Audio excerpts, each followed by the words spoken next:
Gamma functions discuss करने के बाद आज हम डिस्कस कर देंगे बीटा फंक्शंस। और बीटा फंक्शन भी हमारे पास fraction order derivatives, integral calculus और इस तरह स्टैटिस्टिक्स में बहुत सारी जगहों पे यूज़ होती है।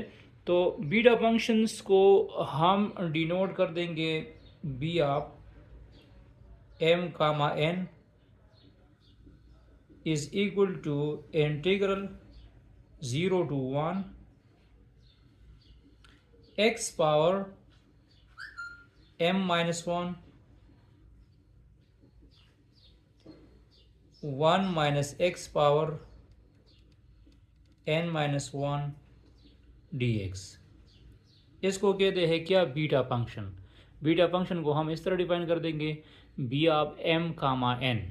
ये एम और एन ये एनी रियल्स नंबर हो सकती है और इसमें ये इंटीग्रल 0 to 1 फिक्स होगा। मतलब इंटीग्रल अप्रोच करेगा 0 to 1 x power m minus 1 x power m minus 1 ये भी फिक्स होगा 1 minus x power n minus 1 dx। अगर एक इंटीग्रल इसी फॉर्म का होगा तो फिर उसको कहा जाएगा क्या? Beta function. और ये बीटा फंक्शन का इंटीग्रल फॉर्म है। ये बीटा फंक्शन का क्या है? इंटीग्रल फॉर्म है। फॉर एग्जाम्पल अगर एक इंटीग्रल इस फॉर्म में हो बीटा ऑफ एम एन, इस फॉर्म में हो integral 0 to 1 x power 10 1 minus x power 5 dx। तो यही इंटीग्रल जो है ये हमारे पास जो बीटा फंक्शन है इसके साथ हम इसकी मैचिंग कर सकते हैं। यहाँ अपर और लोअर लिमिट 0 to 1 है। अपर और लोअर लिमिट हमारे पास 0 to 1 है। x पावर 10, तो इसी x पावर 10 को मैं इस तरह भी लिख सकता हूँ integral 0 to 1 x power 11 minus 1। क्या लिख सकता हूँ? 11 माइनस 1 लिख सकता हूँ।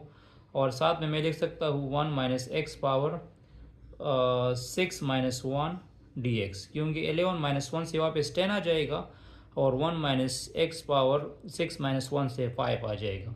तो कहने का मतलब ये है कि ये जो इंटीग्रल हमें गिवन है इसी इंटीग्रल को हम बीटा फंक्शंस के साथ कंपेयर कर सकते हैं। अब क्वेश्चन ये है ना कि ये तो मैंने कंपैरिजन की, तो जब इसी इंटीग्रल को मैं सॉल्व कर दूंगा ना तो इस पर बहुत ज़्यादा टाइम लगेगा। तो ये जो बीटा फंक्शन मैंने लिखा है इसी बीटा फंक्शन की जो मतलब एग्जैक्ट या एक्यूरेट रिजल्ट्स आएगा या एक्यूरेट आंसर आएगा इसी डिपेंडेंट इंटीग्रल की फॉर्म में, तो वो इस तरह है कि अगर एक फंक्शन है बीटा फंक्शन है बीटा ऑफ एम एन और इंटीग्रल हो 0 to 1 x power m minus 1 1 minus x power n minus 1 dx। तो यही इंटीग्रल फिर किसकी इक्वल होगा? ये इक्वल होगा gamma m gamma n divide by m plus n। ये किसकी इक्वल होगा? Gamma m plus gamma n divide by m plus n। ये हम इस तरह भी लिख सकते हैं और ये हम इस तरह भी लिख सकते हैं ये इंटीग्रल m माइनस 1 फैक्टोरियल, क्योंकि गामा m जो है n माइनस 1 फैक्टोरियल की इक्वल है। गामा n को हम फैक्टोरियल में लिखते हैं n माइनस 1 फैक्टोरियल और इसको मैं लिख सकता हूँ m plus n minus 1 factorial. तो बीटा फंक्शन के दो रिजल्ट्स आ सकते हैं अगर ये जो पावर्स है ये इंटीजर्स फॉर्म में हो, सॉरी नॉन नेगेटिव्स या रियल नेचुरल नंबर हो, तो फिर हम यही फॉर्म यूज़ कर देंगे। मतलब अगर मुझे यूज़ फाइंड करना है बीटा ऑफ 32, मुझे क्या फाइंड करना है? बीटा ऑफ 32 फाइंड करना है ना, तो मैं क्या कर दूंगा? मैं m की जगह 3 पुट कर दूंगा और मैं n की जगह क्या पुट कर दूंगा? 2 पुट कर दूंगा। तो इस इंटीग्रल में अगर मैं m की जगह 3 पुट कर दूं तो ये आ जाएगा integral 0 to 1 x power 3 minus 1 1 minus x power 2 minus 1 dx। तो ये इंटीग्रल तो सिंपल है, आप लोग इसको सिंपली सॉल्व भी कर सकते हैं। लेकिन अगर हमने इसी इंटीग्रल की इवॉल्यूशंस करनी है और 3 2 हमारे पास नेचुरल नंबर है, तो मैं डायरेक्ट यहाँ से भी फाइंड कर सकता हूँ। मतलब अगर मुझे इस इंटीग्रल की सोल्यूशन चाहिए, तो मैं फिर क्या कर दूंगा, मैं यहाँ m की जगह क्या पुट कर दूंगा, 3 पुट कर दूंगा। तो 3 - 1 factorial, 2 - 1 factorial divide by 3 + 2 - 1 factorial. तो इससे आ जाएगा 2 फैक्टोरियल, 1 फैक्टोरियल और यहाँ से आ जाएगा 4 फैक्टोरियल।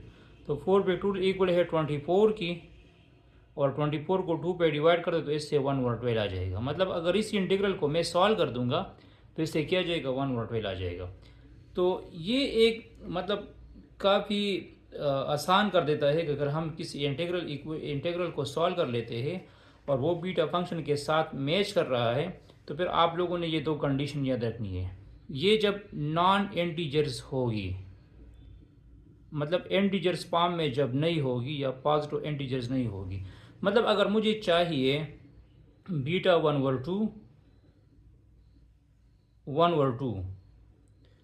तो इसका इंटीग्रल हम कैसे सॉल्व कर देंगे। मतलब ये जो इंटीग्रल मैंने लिखा है बीटा फंक्शन, इसको हम कह सकते हैं ये है इंटीग्रल 0 to 1 x पावर, मैं क्या लिख दूंगा, 1/2 - 1, m की जगह 1/2 लिख दूंगा, 1 - x पावर 1/2 - 1, और n की जगह भी मैं 1/2 लिख दूंगा, x की जगह भी मैं 1/2 लिख दूंगा, और m की जगह भी 1/2 लिख दूंगा इस m की जगह, और इस n की जगह भी मैं 1/2 लिख दूंगा।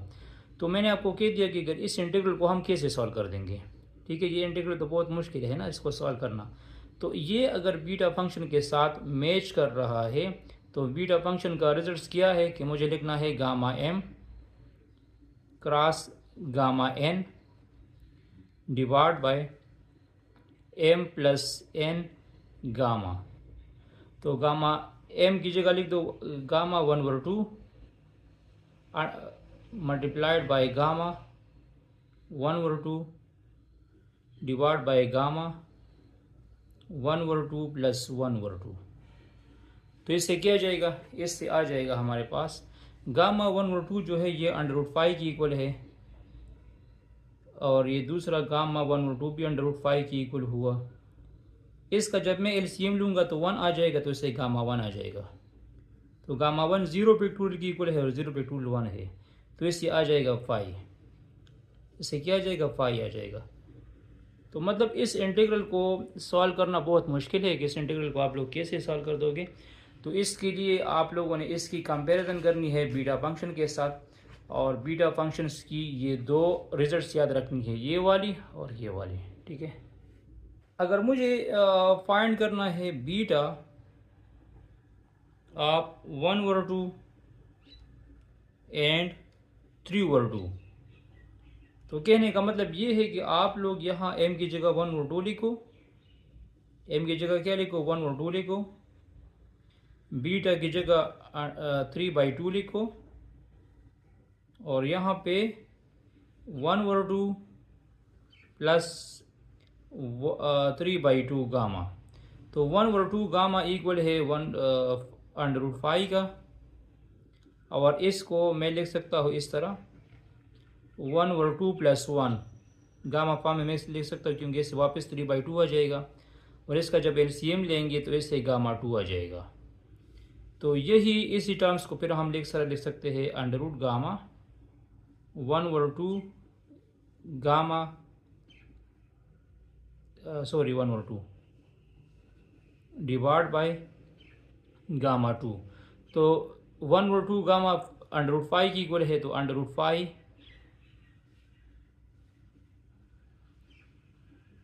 1/2 √5 डिवाइड बाय गामा 2 1 की इक्वल है। तो ये आ जाएगा 5/2। ये क्या आ जाएगा, 5/2 आ जाएगा। सिमिलरली आप लोग ये चेक कर सकते हैं, अगर आपको फाइंड करना है बीटा 3/2 एंड 5/2, तो आप लोग इस तरह कर दो कि यहाँ m की जगह 3/2 लिख दो, और n की जगह 5/2 लिखो, तो इसका आंसर 5/16 आना चाहिए। तो ये आप लोग खुद चेक करो कि यही इसका आंसर आता है या नहीं। अगर आप लोग ये आंसर निकाल सकते हैं तो इसका मतलब ये है कि आपको बीटा फंक्शंस की भी समझ आ चुकी है और आपको गामा फंक्शंस की भी समझ आ चुकी है। Thanks for watching this video. इसके बाद हम polar form of gamma beta function discuss कर देंगे कि polar form of beta function क्या होती है।